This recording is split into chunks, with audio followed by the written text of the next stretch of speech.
Welcome to the Elixir Kitchen, everybody. My name is Jeremy Capone. I am the wellness chef here, and we have Stephanie Gladman. I'm the registered dietitian at the CRS program, and we have a very special guest today for Head and Neck Cancer Awareness Month. So this is Michelle Davis. She's a registered dietitian in the survivorship program.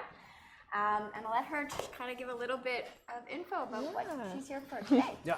All right, well, thanks for having me. So today we're here as part of Head and Neck Cancer Awareness Month, and we just really wanted to get together and develop some recipes and share them with you to help manage the side effects that people might experience after going through treatment for head and neck cancer. And a lot of them impact the way that we're able to eat our foods normally. So for example, like dry mouth, difficulty chewing and swallowing, and taste changes. So we're going to talk a little bit about those throughout the recipes today. Cool, yeah. So we're starting with our first recipe that focuses on taste changes. So one of the most common side effects that we kind of hear about is bland taste. So we'll have Jeremy first show us a recipe that really highlights ways to increase the flavor of foods. For sure, thank you. So we collaborated on this recipe, and we're sort of taking it down one flavor path. You might need to experiment with it a little bit, but sort of the stars of today's dish are really the avocado and the mango. So this is an avocado mango salad. Yeah. And just to note on the sideline, like some individuals might experience taste that's too salty, too sweet. Sometimes there's a metallic taste. But like I said, often we hear about the bland taste, so that's the one we chose to focus on today. But there are other options, so we'll kind of sprinkle them in as we go through. Yes, so we're jumping on the avocado train. You probably see a lot of avocado recipes out there. So that's going to be the star. We wanted to choose a ripe avocado. Obviously, most of you probably want to choose a ripe avocado, but if you want something a little softer, you can just leave it out room temperature, keep it even in an enclosed bag, and that will just sort of speed up the ripening process. And then you can sort of feel for it. That's sort of the best test. The other way is if it has the little stem on the top, be sneaky about it, but in the grocery store, if you knock it off, you can see what it looks like underneath. If it's like really dark, it might be overripe. You want it to be nice and vibrant and green. Just don't do it to like all of them, but you can, just check and you should be good to go. Okay, so we're gonna cut these. These are nice and ripe, good to go. Michelle's gonna cut alongside. The reason why we wanna show you, we do this quite a few times in the class, just because they say that the #1 cause of knife-related injuries in the kitchen are from cutting avocados. They call it avocado hand. So we're gonna show you one way to do it that's a little bit safer. So everything, just to keep in mind, everything should be on the cutting board, and keep the blade away from your hand. I think the biggest problem, and you may be doing this at home, is cutting the avocado like this and rolling it around, right? Probably not the safest way. So, you ready to do this? All right. All right. I'm learning this first here. So. Yes. So, avocado on the cutting board, and knife on top of the avocado facing down, and we can just gently use our other hand to press down. Perfect. Just until you hit the pit, right? Now we can sort of cradle our hands over the knife, and we don't really have to move it too much. We can more just move the avocado and just let it roll around until it meets the other side. You got that? All the way around? Okay, so from that point, Helen's already on top of it, yeah. From that point, we do a little twist, right? And there we go. Perfect. So that's halfway there. Now the second part, and I think this is where most people injure themselves, is getting the pit out. And especially when you're multitasking, maybe making a margarita, and you're not focusing, and you try to jam the knife into the pit. Again, just keep it on the cutting board. All right. So hand it out of the way, and just use your aim. If it takes 2-3 times, no problem. Jam it in. Maybe you try to do it. Wait, one more Mine's time. not very good. There you go. Make sure it's in there. But that's fine. As long as your hand's out of the way, make sure it's like in secure. And then you can twist. There you go. And then pull it out. So and easy. That way, take your time, do it safe, we're good to go. Yeah, so that's actually another trick. If it's stuck on top and you don't want to actually struggle with the pit, just push all the way through, right? And that way we're not like jamming on it. I'm Yeah. purposely struggling so we can show what not to do. Yes, yes. Great job. Well done. And then at this point here, we can simply scoop the avocado out. So I'm just using a spoon and we'll take it out all in one piece. And we're using avocado. It's creamy. It's going to give a really nice creamy texture to this. But what else are we getting from? Yeah, so it's also really high in calories, which is great if you're trying to prevent weight loss. So it's a really great thing that you can add to salads to kind of boost up the calories and energy in that salad. Nice and soft too, which is great. Perfect. And they're good calories because it's mostly coming from healthy fats. Those are your unsaturated fats that you want to kind of boost and get more of, and those are your heart health fats. So good ones to include for sure. So I'm just doing sort of like a rough dice on these. So I know now there you could find frozen Yes. avocados. So Yeah. would this be something that you might put in something like a salad like this? You could. The frozen avocados, they're fantastic. They're really good to even add to smoothies and like you were mentioning if you want to add some more calories, right? The thing with the frozen avocados is that they don't mix really well. So they're not great if you're making like guacamole or anything soft. But if you just want to keep it diced, just defrost it, keep it in the fridge overnight, and absolutely for a salad like this, it would work really well for sure. Great. All right, so I'm just roughly dicing this avocado, and we're going to add it to a bowl. The thing about avocado, if you've used it before, you'll probably notice that it does oxidize, or it's just a brown pretty quickly, right? So you can prevent that by just adding a little bit of citrus, a little bit of lemon juice, if you want, and that'll help to prevent that browning. So we'll add just a little bit of lime juice. And also, I guess in terms of the bland flavor, the fat, like you always say, kind of carries that flavor. Yes, absolutely. So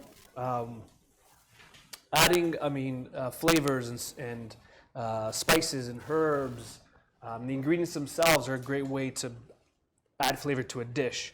But fat, as you mentioned, it actually helps to carry those flavors to your taste buds. So trying to reduce all of the fat, if you're, I don't know if you want to do that, it's probably not the best idea for flavor. Especially in this case where we're trying to add fat, it's just going to really enhance the flavor. So whether it's coming from the avocado or like a dressing, that would really, really be helpful. Okay, so we have our avocado here. The next thing we're going to add is our mango. Now for this one, we actually are using the frozen mango. Yeah. Great. So frozen, in terms of the preparation, Super easy. it's already washed, it's already chopped, all the work is already done for you. It's much more accessible. And nutritious is fresh. So, they pick it at the peak of their freshness and process it on like very close to the farm. There's a plant, and it basically locks in the nutrients. Okay, so obviously summertime's around the corner. If you're finding fresh mango, go for it. But in the winter seasons when that's not so readily available, they've done studies and looked at, let's say, the vitamin C content between fresh versus frozen, and they've been just as nutritious. So definitely something to make your friend. Jeremy and I always talk about using frozen fruit or vegetable because, like he said, it's pre-washed, it's pre-cut, especially if you're experiencing fatigue. It's a really great way to help manage that. Use things that are already available and easy to prepare. Yeah, so these frozen mangoes, you can just throw them into a bowl, keep them in the fridge. If you have, if you want to start in advance, you can do it the day before, let it defrost, or just rinse it under, put it in a sieve, rinse it under some cool water, and just to get some of that frost off, and keep it in the bowl until it softens. The one thing that I do find about frozen mango as well is that after it defrosts, it's a much softer texture than a fresh mango. Especially if you're if you're not sure if it's ripe or if it's still underripe, they can be a little hard, a little fibrous. So if you're not sure, definitely try the frozen mango out. It does come out really, really nice and soft. It's also a good source of vitamin C and a source of vitamin A from those orange vegetables and fruits. And so vitamin C is good for our immune system, so it's a good source to get that from as well. Beautiful. All right, so we're going to add some black beans to this as well. So this is a great source of protein to add into the salad, so we're getting some protein in the salad as well, and also a good source of soluble fiber as well. Now, you can speak to this, Michelle. For metallic tastes, some of those canned vegetables, is it recommended not to use them, or? So sometimes if someone's experiencing metallic taste and it comes in that can, you might get a little bit more of that metallic flavor, but they do have frozen beans now, so you could do like the frozen ones if you are having that metallic taste for sure. Yeah, those are fantastic. Yeah. Or if you had the time, we did ours from dried. We did have the time. You might not have the time, but you can do them from dried as well, soak them, and then just cook them. All right, so we have the black beans in as well. And then we're just going to hit it with some extra flavors. And again, this could be up to you. So I just put some chopped onion. The chopped onion's gonna add a little bit of flavor. So we're adding some stronger flavors now, especially with that mint and onion, and we're also gonna add, I think we have feta cheese there, right? Yes, absolutely. Great. So when you have, you're not tasting much, you have bland taste, we really want to add some really strong flavors. So those strong cheeses, you can add in the salads, pastas, casseroles, and they're also a source of protein, so that's good as well. But basically, you want to try and add those, and as well, you can use some strong sauces or dressings that's going to help to enhance that flavor. So you have some mint here. Yeah, so this is fresh mint, just roughly chopping it in. So what other strong herbs would you suggest people could add to their salads? Or? Yeah, so we call the soft herbs that you can use fresh directly into a dish salad where you don't really have to cook it. Mint is obviously great. Cilantro, I know it sort of splits the room anytime I mention cilantro.